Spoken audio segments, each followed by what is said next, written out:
bagaimana cirinya hati yang mati itu? Hati yang mati itu nggak bisa dibaikin, nggak bisa memperbaiki. Kalau sudah hati orang itu mati, diingetin untuk kebaikan itu nggak mempan, susah. Diingatkan muncul sombong, keras hatinya, sombong. Jadi hati mati itu nggak bisa diperbaiki. Orangnya susah dibenahi, diingatkan saja langsung marah, emosi, diingatkan.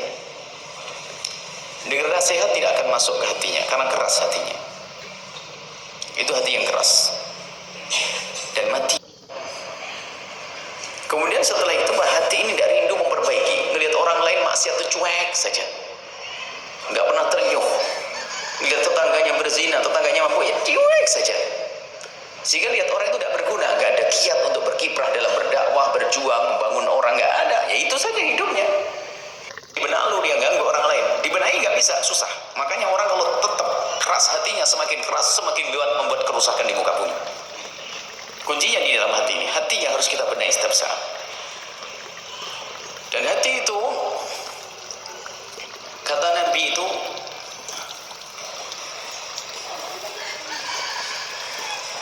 turatul fitnatu 'alal qulubi kal hasiri udan-udan. Yang namanya fitnah itu, yang menjadikan keras hati itu akan nempel di hati itu seperti tikar itu, dipintal tuh satu lembar demi lembar. Artinya apa? Hati itu menjadi keras itu biar dengan seperti hati itu hati kecil. Hati kita itu artinya selalu rindu kebaikan dan rindu kemuliaan.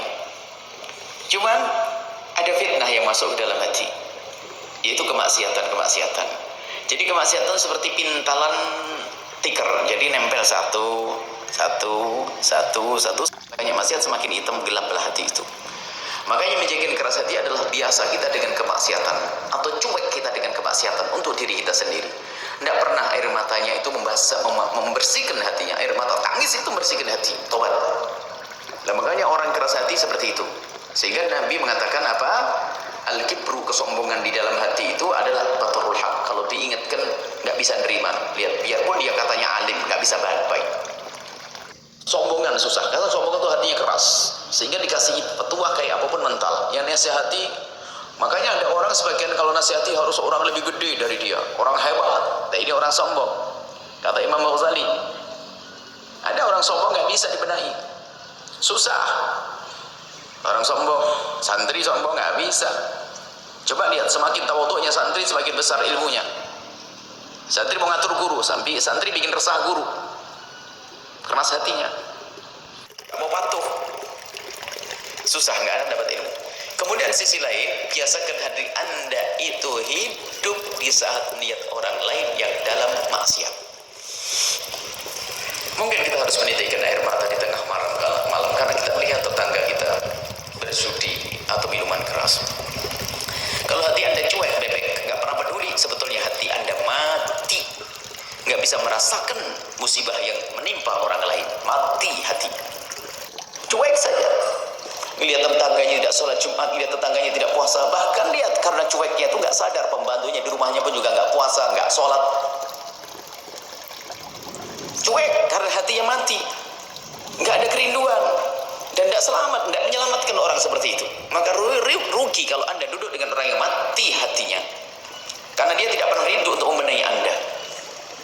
Maka hati yang mati, hati yang keras, dia tidak bisa menerima nasihat, susah menerima nasihat. Nasihat pun pilah-pilah dan milih-milih. Kemudian apa? Di samping itu dia tidak rindu untuk membenahi orang lain. Maka sebagai juru dakwah, Anda semua juru dakwahnya Nabi SAW, hidupkan hatimu lain tertimpa musibah, baik musibah lahir atau batin, khususnya musibah batin, melakukan dosa-dosa, hendaknya hati kita hidup, terasa terenyuh, itulah tanda hati Anda hidup. Nah ini adalah hati mati itu seperti itu, dan orang bisa ngetes dirinya sendiri. Ambil laboratoriumnya adalah dirimu sendiri. Coba waktu mendengar tetangga kita melakukan kemaksiatan, apa yang ada di hati Anda? Kadang malah kita gunjing, kita omongin, kadang na'udzubillah, kita bicarakan, kasihan, anaknya zina. Oh zina, berarti bener ya, ibunya dulu juga begitu, saya ibunya dibawa-bawa ini, waduh.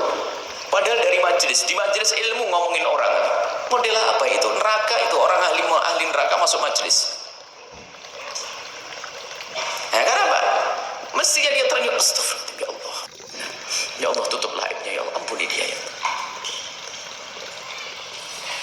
orang yang hatinya tidak hidup tidak akan bisa menjadi penyeru kebaikan sama sekali. Tidak punya hati hidup tidak akan bisa menyeru kebaikan. Sebab apa? Kalaupun dia orang yang keras hati menyeru kebaikan adalah bukan kepada Allah dan kepada kebaikan, sebetulnya dia menyeru untuk dirinya sendiri. Sehingga yang dakwah itu pilah-pilah yang menguntungkan dia.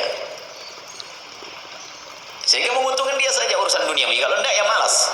Tapi kalau ahli iman yang hatinya hidup, dia tidak bisa biarkan siapapun yang ada di kiri kanannya kecuali benar ya. Lingkungannya akan dibawa, pembantunya yang bekerja dengannya, karyawannya, semuanya orang yang dilihatnya. Hidup hatinya, itulah juru dakwahnya sesungguhnya. Sehingga peka kepada mana yang halal, mana yang haram. Kalau hati hidup, peka kepada yang halal dan yang haram. Pernah kami sampaikan tentang produk, masih ingat? Anda ini loh, Anda selama ini berapa kali sih bagi-bagi duit kepada tetangga? Nggak pernah. Nah kalau nggak pernah, paling nggak jangan sampai nggak bantu tetangga lah. Senanglah kalau Anda itu membeli hasil usahanya saudara-saudara kita kaum muslimin yang ada di kiri kanan kita. Coba, kadang tidak peduli, bahkan mungkin sebuah pondok pesantren pun sudah tidak peduli tentang urusan apa yang dibeli. Padahal mungkin kita belanja sesuatu yang kita beli itu adalah miliknya orang yang memusuhi kita. Masih ingat beberapa waktu yang lalu ada sebuah roti yang ternyata diproduksi oleh orang yang punya kebencian kepada kaum muslimin. Lihat, gara-gara umat Islam nggak beli saja sudah kelapakan mereka. Dan banyak, bukan saja urusan roti itu, masih banyak produk yang lainnya yang dibuat orang yang memusuhi Islam. Lah Anda kok beli produk orang semacam itu? Mana hati Anda yang katanya hidup, katanya yang dizikir tadi? Paling enggak